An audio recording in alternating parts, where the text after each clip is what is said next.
आखिरी बस रात के 10 बज चुके थे। शहर की भीड़ धीरे धीरे कम हो रही थी। स्टैंड पर सिर्फ कुछ लोग बाकी थे।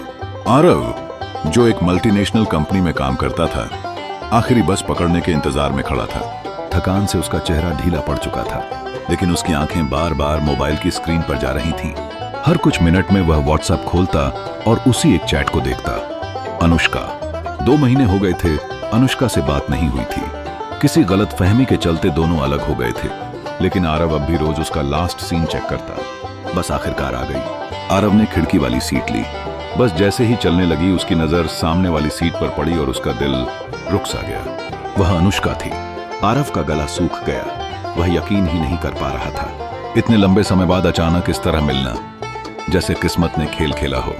अनुष्का भी उसे देख रही थी। उनकी आंखें मिली, लेकिन दोनों ने कुछ नहीं कहा। बस की खिड़की से आती स्ट्रीट लाइट्स कभी उनके चेहरे को रोशन कर रही थीं, कभी अंधेरे में छुपा रही थीं। कुछ मिनट बीते, फिर आरव ने हिम्मत करके धीरे से कहा, कैसी हो?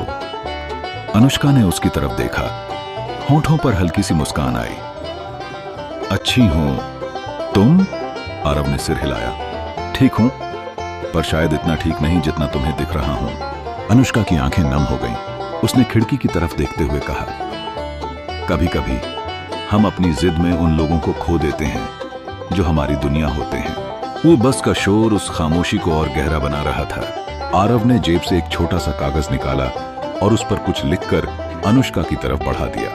अनुष्का ने कांपते हाथों से वह कागज खोला। उसमें सिर्फ एक लाइन लिखी थी, क्या हम फिर से शुरू कर सकते हैं?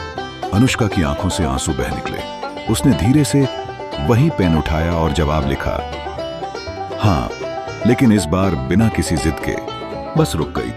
यह उनका स्टॉप था। दोनों चुपचाप बस से उतरे, लेकिन अब उनकी चुप्पी में दूरी नहीं थी, बल्कि एक नई शुरुआत का वादा था। उस रात खाली सड़कों और हल्की हवा के बीच 2 दिलों ने फिर से एक दूसरे को पा लिया।